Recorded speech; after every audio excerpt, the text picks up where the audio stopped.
मिसळीची खरी मजा समजून घ्यायची असेल तर आधी तिचे 4 मुख्य आधारस्तंभ म्हणजे 4 पिलर्स समजून घेऊया, कारण या 4 घटकांमुळे मिसळीला तिची खरी ओळख मिळते. तर हे आहेत ते 4 स्तंभ. पहिला, पौष्टिक उसळ म्हणजे मटकीची भाजी, जो मिसळीचा बेस आहे. दुसरा, खमंग भाजलेला मसाला, ज्याचा सुगंधच भूक वाढवतो. तिसरा, तो आपला जीव की प्राण लाल भडक कट किंवा तरी, जी मिसळीला तो झणझणीतपणा देते. आणि चौथा स्तंभ आहे सजावटीचा, म्हणजे वरून टाकलेलं कुरकुरीत फरसाण, कांदा आणि कोथिंबीर, जे प्रत्येक घासाला एक वेगळीच चव देतात.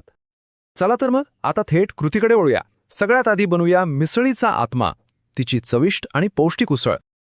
सगळ्यात पहिलं काम, एका कढईत तेल गरम करायचं. तेल तापलं की टाका बारीक चिरलेला कांदा आणि तो छान गुलाबी रंगावर येऊ द्या. मग त्यात घालायची आलं लसूण पेस्ट. तिचा तो कच्चा वास पूर्णपणे गेला पाहिजे. यानंतर नंबर लागतो टोमॅटोचा.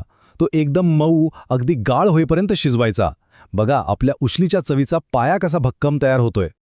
बरं, टोमॅटो आता मस्त मऊ झालाय. आता वेळ आहे मसाले टाकण्याची. टाका हळद, मीठ आणि हो, आपला तो खास घरी बनवलेला झणझणीत मसाला. आहाहा, काय सुगंध सुटलाय. आता यात टाकूया उकडून ठेवलेली मटकी.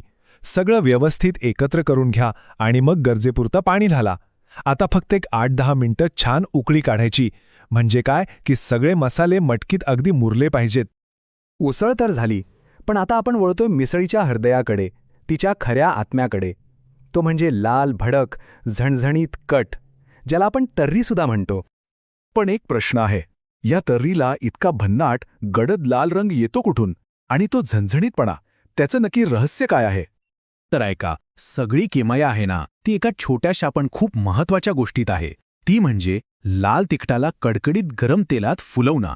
म्हणजे काय की तिखट जळता कामा नये, पण त्याचा सगळा रंग आणि स्वाद त्या तेलात उतरला पाहिजे. हीच खरी जादू आहे. मग हे करायचं कसं? सोपं आहे. एका पातेल्यातनं जरा जास्त तेल घ्या. तेल कडकडीत गरम झालं की त्यात टाका लाल तिखट आणि क्षणभरही थांबू नका, लगेच पाणी घाला, नाहीतर तिखट जळेल. मग त्यात आपला मिसळ मसाला आणि चवीपुरतं मीठ. आता याला मस्त उकळू द्या. जेव्हा वरती तेलाचा लाल तवंग येईल ना, तीच आपली तर्री. तेव्हा समजायचं आपला कट एकदम तयार आहे. वाह, आपली उसळ तयार आहे, कट पण तयार आहे. म्हणजे आपले सगळे आधारस्तंभ जागेवर आहेत. आता येतोय सगळ्यात भारी आणि रोमांचक भाग, ह्या सगळ्यांना एकत्र आणण्याची कला. हे बघा, मिसळ वाढणं ना, ही खरंच एक कला आहे. सगळ्यात खाली बाऊलमध्ये जाईल गरमागरम उसळ. त्याच्यावर येईल आपला तो तर्रीवाला लाल भडक कट. आता यावर हवा कुरकुरीतपणा म्हणजे भरपूर फरसाण. आणि सगळ्यात वरती ताजेपणासाठी बारीक चिरलेला कांदा आणि भरपूर कोथिंबीर. थांबा, अजून पूर्ण नाही झालं. सगळ्यात शेवटी पण सगळ्यात महत्वाचं, खाण्याआधी वरून लिंबाचा रस पिळायचा आणि सोबतीला गरमागरम बटर लावलेले पाव. अरे वाह, याच्याशिवाय तर मिसळ अपूर्णच आहे.